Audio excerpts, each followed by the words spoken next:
sebagai anak-anak yang dikasihi juga harus mengasihi dan menolong orang di sekeliling kita. Betul nggak sih? Betul sekali. Kita dengan kasih Yesus.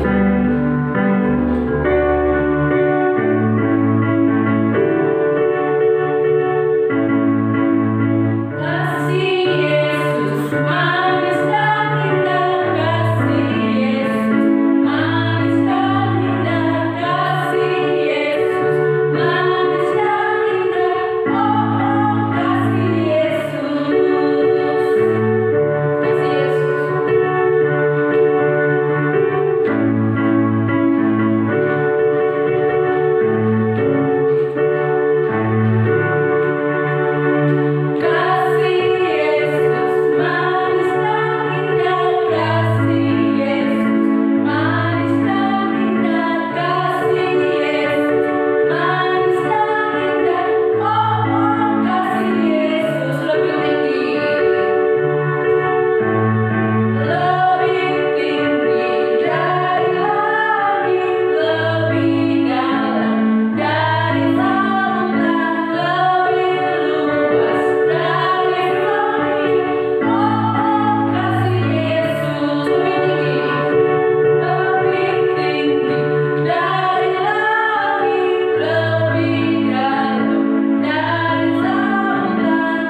kita akan dengar cerita Alkitab. Cerita Alkitab hari ini tentang seorang gadis kecil yang menjadi seorang penolong yang baik. Kisahnya terdapat dalam 2 Raja-Raja pasal yang ke-5 ayat 1-14. Nah, buat adik-adik yang sudah bisa baca, yuk buka dulu Alkitabnya. Buka dalam 2 Raja-Raja pasal yang ke-5 ayat 1-14. Baca dulu ceritanya, pause dulu videonya, nanti boleh lanjut lagi setelah selesai membaca ceritanya. Ya, cerita hari ini terjadi di sebuah kerajaan, yaitu Kerajaan Aram. Raja Aram memiliki seorang panglima yang bernama Naaman. Dia sangat dikasihi oleh raja dan rakyat Aram. Karena melalui dia, Tuhan memberikan kemenangan kepada orang Aram. Suatu hari, Naam melihat tubuhnya. Tubuhnya mulai berubah. Ada luka-luka di tangannya, di kakinya, dan di seluruh tubuhnya. Ternyata dia sakit kusta. Betapa sedih hati Naaman dan keluarganya. Di rumah Naaman, ada seorang gadis kecil dari Israel yang menjadi pelayan dari istri Naaman. Gadis itu juga sedih melihat Naaman sakit. Dia ingin menolong Naaman, tapi mungkin dia berpikir, aduh, aku masih terlalu kecil. Bagaimana aku bisa menolong seorang panglima besar yang sudah dewasa? Kemudian dia terpikir suatu cara untuk menolong Naaman. Dia segera berlari kepada istri Naaman dan berkata, "Nyonya, di Samaria ada seorang nabi Tuhan. Kalau Tuhan pergi kepadanya, pasti nabi Tuhan itu akan menyembuhkannya." Lalu istri Naaman menyampaikan hal ini kepada Naaman. Dan atas persetujuan Raja Aram, Naaman pergi ke kerajaan Israel dan berjumpa dengan Raja Israel.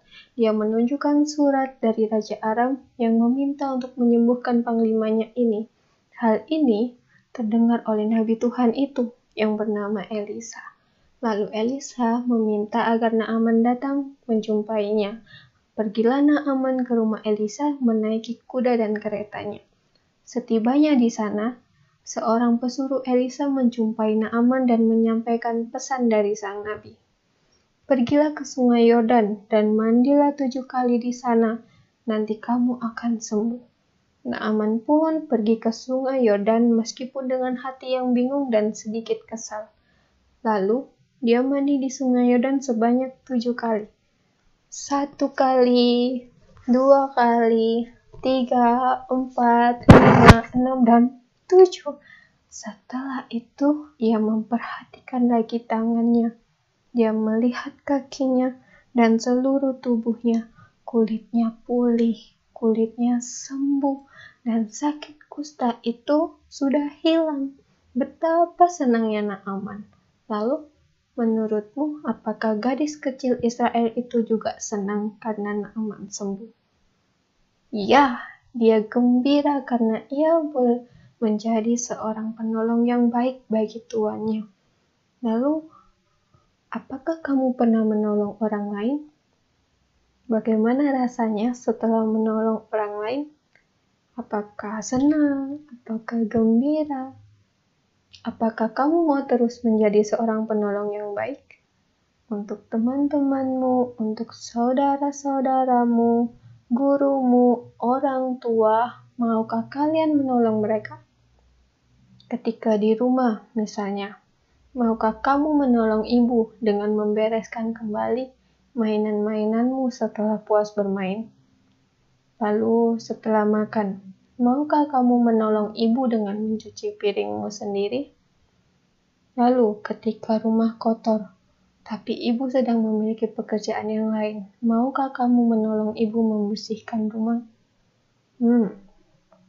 Misalnya ketika sepeda kotor, tapi ayah masih sibuk, maukah kamu menolong ayah dengan mencuci sepedamu sendiri? Lalu di sekolah, ketika kamu melihat temanmu kesulitan belajar, maukah kamu menolongnya? Atau ketika temanmu lapar, tapi dia tidak punya bekal atau uang untuk membeli makanan, maukah kamu menolongnya dan membagi makanan atau uangmu? Dan ketika seseorang sedih, tapi kamu tidak bisa melakukan sesuatu untuk menolongnya, mungkin karena keadaanmu juga terbatas. Maukah kamu menolongnya dengan mendoakannya? Ketika kamu mau menolong orang lain dengan rela dan sukacita, itu baru anak Tuhan. Mari kita terus menolong orang lain, biar orang lain juga boleh melihat kebaikan Tuhan melalui kehidupan kita. Ayo kita berdoa kepada Tuhan, supaya Tuhan membantu kita untuk menjadi seorang penolong yang baik. Lipat tangan, tutup mata. Terima kasih Tuhan untuk cerita firman Tuhan hari ini. Kami siap Tuhan untuk menjadi penolong yang baik. Roh Kudus, tolong kami untuk boleh menolong orang lain yang memerlukan. Apapun yang sedang kami lakukan, biarlah Roh Kudus menggerakkan hati kami untuk menolongnya. Apapun yang menjadi kondisi kami, Tuhan, kami mau siap menjadi penolong, supaya orang lain, Tuhan, boleh melihat kebaikan Tuhan melalui kehidupan kami. Terima kasih Tuhan, berkati setiap kehidupan kami, apapun yang menjadi masalah kami. Kami mau serahkan di dalam tangan kuasa Tuhan. Tuhanlah sumber pertolongan kami, dan Tuhan yang akan memampukan kami untuk menjadi penolong bagi orang lain. Terima kasih Tuhan, di dalam nama Tuhan Yesus kami berdoa dan bersyukur. Haleluya. Amin. Ya, ayat hafalannya terdapat dalam Galatia, pasal yang ke-6, ayat yang kedua. Buka dulu Alkitabnya. Dalam Galatia, pasal yang ke-6, ayat yang kedua. Demikian bunyinya. Bertolong-tolonganlah menanggung bebanmu, demikianlah kamu memenuhi hukum Kristus. Kita baca sama-sama satu kali lagi. 1, 2, 3. Bertolong-tolonganlah menanggung bebanmu, demikianlah kamu memenuhi hukum Kristus. Ya, tugas minggu ini, mulai hari ini, detik ini, kalian harus mencatat semua hal yang kamu lakukan untuk menolong orang lain. Jadi, tuliskan hari dan waktunya ketika kamu menolong, nama orang yang kamu tolong, dan apa yang kamu lakukan untuk menolong orang itu. Kumpulkan kepada guru kelas masing-masing, paling lambat hari Kamis jam 6 sore. Jam 6 sore hari Kamis kumpulkan ke guru kelas masing-masing. Sertakan juga satu foto sebagai bukti ya.